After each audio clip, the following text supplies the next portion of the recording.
Dictée de Jésus à Maria Valtorta, les cahiers de 1944.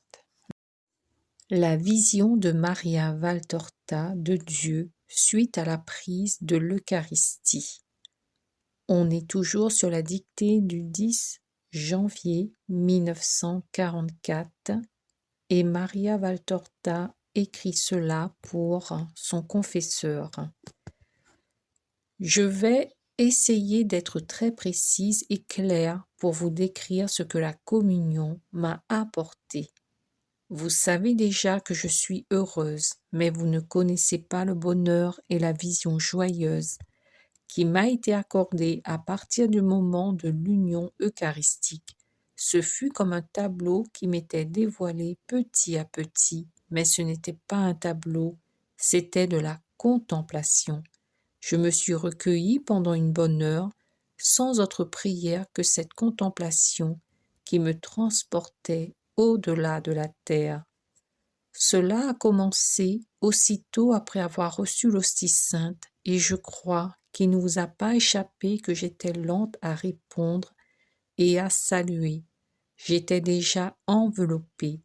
Malgré cela, j'ai rendu grâce à haute voix alors que la vision m'était de plus en plus vive.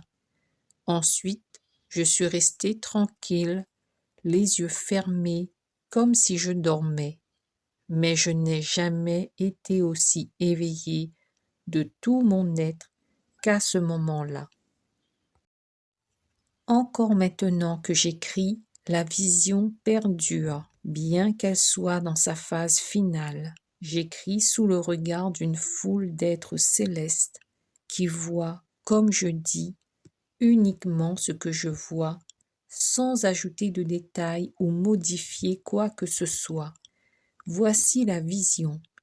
À peine avais-je reçu Jésus que j'ai senti la mère Marie du côté gauche de mon lit, qui m'enlaçait du bras droit et m'attirait à elle.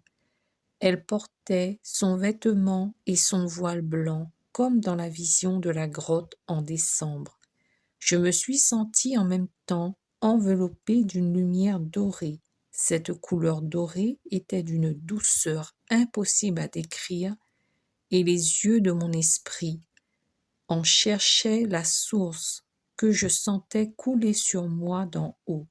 J'avais l'impression que tout en restant, ma chambre avec son plancher, ses 4 murs et les objets qui s'y trouvent, celle-ci n'avait plus de plafond et que je voyais les cieux infinis de Dieu.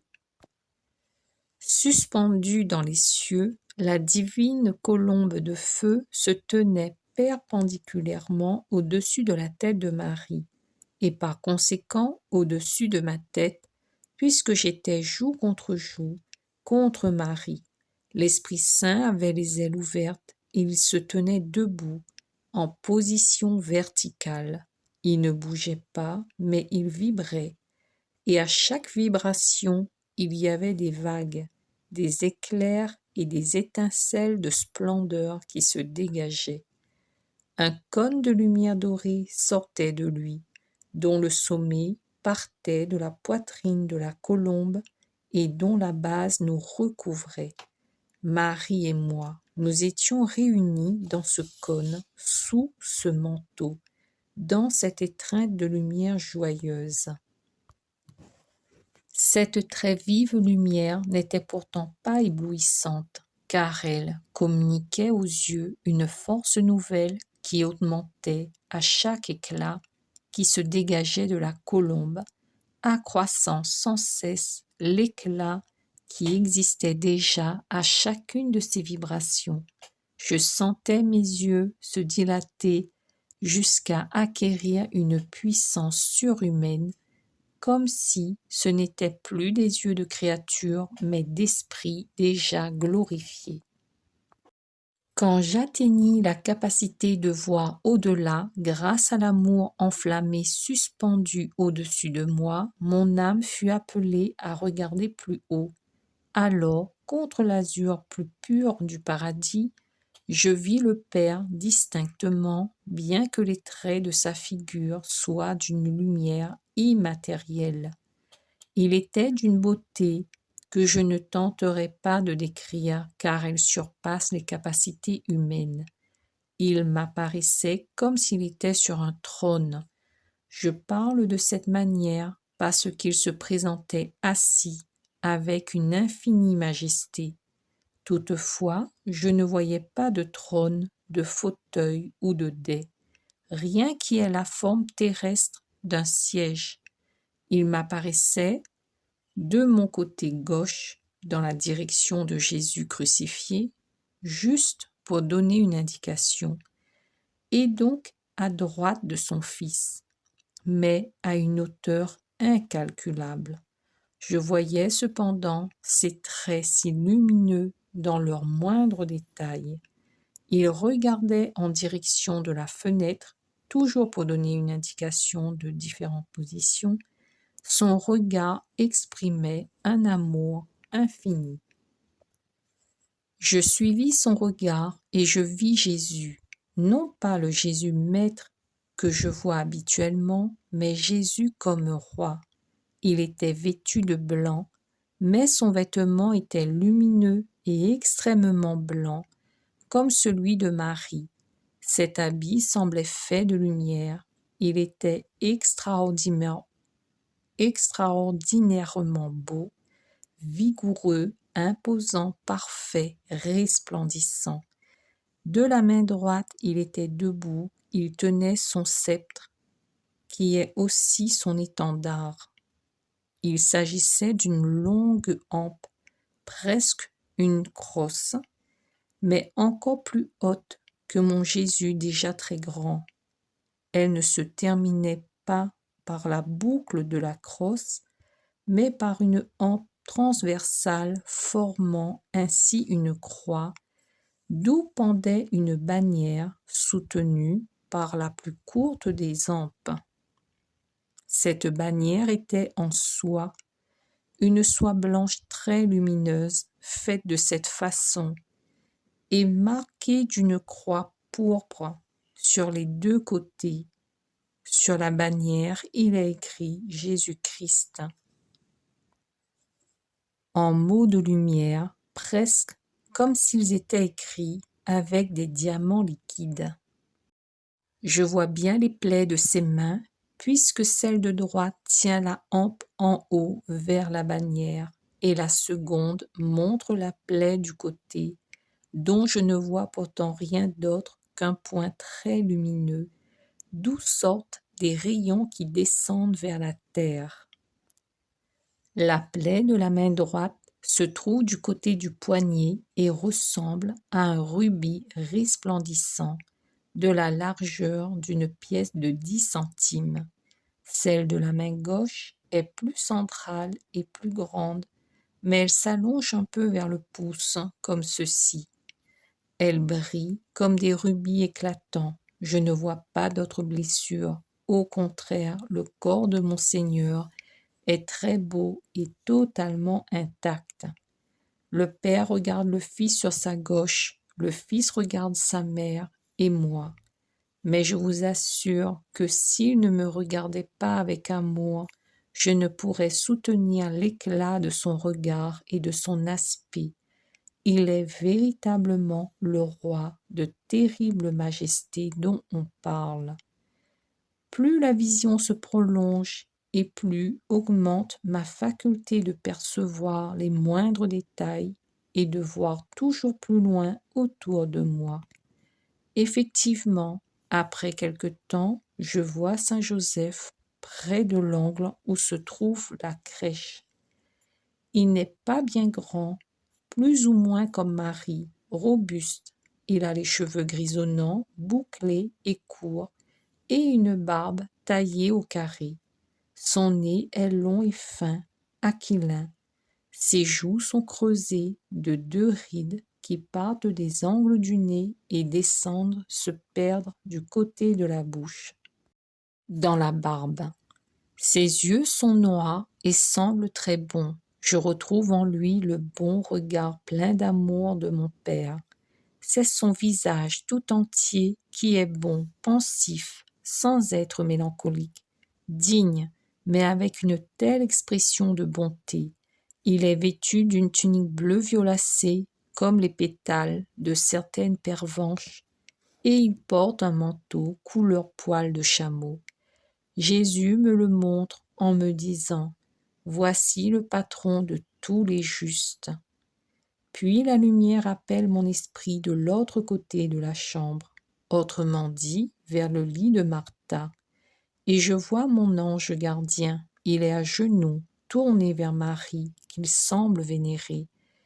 Il est vêtu de blanc, il a les bras croisés sur la poitrine et ses mains touchent ses épaules.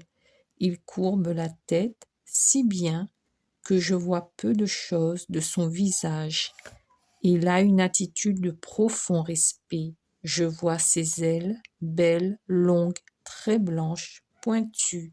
Ce sont de vraies ailes faites pour voler rapidement et sûrement de la terre au ciel. Mais il les tient actuellement repliées derrière le dos. Par son attitude, il m'enseigne comment l'on doit dire « Je vous salue Marie ». Pendant que je le regarde, je sens quelqu'un près de moi, à ma gauche. Il me pose une main sur l'épaule droite. C'est mon Saint Jean, le visage resplendissant d'amour joyeux. Je me sens heureuse, je me recueille au milieu de tant de bonheur, en croyant en avoir atteint le summum. Mais un éclat plus vif de l'Esprit de Dieu et des plaies de mon Seigneur Jésus accroît encore ma capacité à voir. Je vois alors l'Église céleste, l'Église triomphante. Je vais essayer de la décrire. En haut, comme toujours, se trouve le Père, le Fils et maintenant aussi l'Esprit, plus haut que les deux, au centre des deux, qu'il réunit dans ses splendeurs. Plus bas, comme entre deux pentes bleues, d'un bleu qui n'avait rien de terrestre, se trouvait, rassemblée dans une vallée bienheureuse, la multitude des bienheureux en Christ, l'armée de ceux qui sont marqués du sceau de l'agneau. Cette multitude était lumière, une lumière qui est chant, un chant qui est adoration, une adoration qui est béatitude. À gauche se trouvait la foule des confesseurs, à droite celle des vierges. Je n'ai pas vu la foule des martyrs, mais l'Esprit me fit comprendre que les martyrs étaient réunis aux vierges, puisque le martyr rendait sa virginité à l'âme, comme si elle venait d'être créée.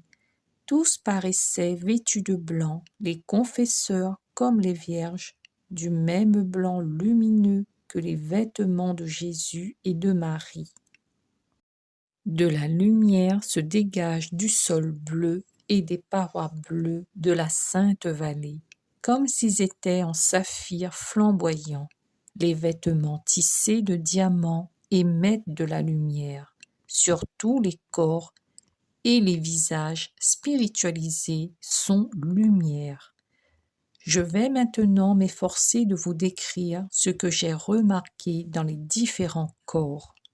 Seuls les corps de Jésus et de Marie sont des corps de chair et d'esprit, vivants, palpitants, parfaits, sensibles au toucher et au contact. Ce sont deux corps glorieux, mais réellement corps. Le Père éternel, l'Esprit Saint et mon ange gardien sont de la lumière, ayant la forme d'un corps, pour qu'ils puissent être perceptibles à la pauvre servante de Dieu que je suis. Saint Joseph et Saint Jean sont formés de lumière déjà plus compacte, certainement parce que je dois en percevoir la présence et en entendre les paroles. Tous les bienheureux qui forment la multitude des cieux sont des flammes blanches qui sont des corps spiritualisés. Aucun confesseur ne se retourne, ils regardent tous la très sainte Trinité.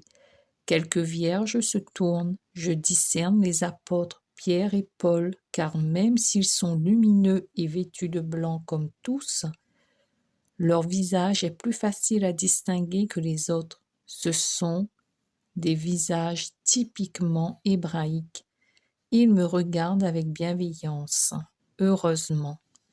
Puis 3 esprits bienheureux qui me regardent et que je devine être des femmes me font signe en souriant.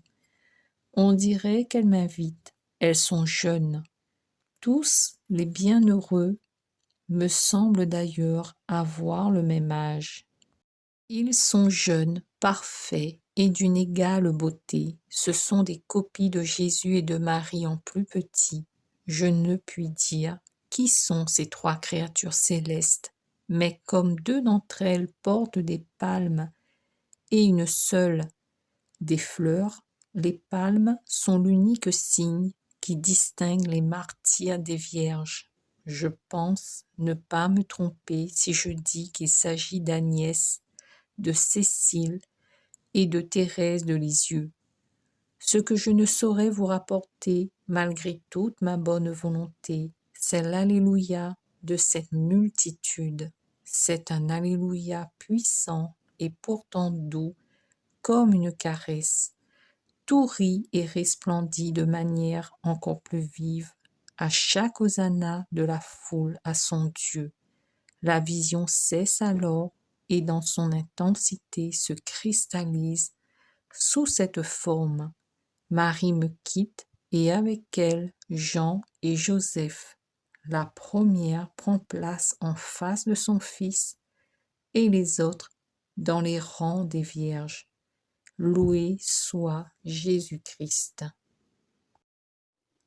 Sur cette très belle vision de Maria Valtorta, je vous souhaite de bonnes prières et de bonnes méditations et je vous dis à bientôt.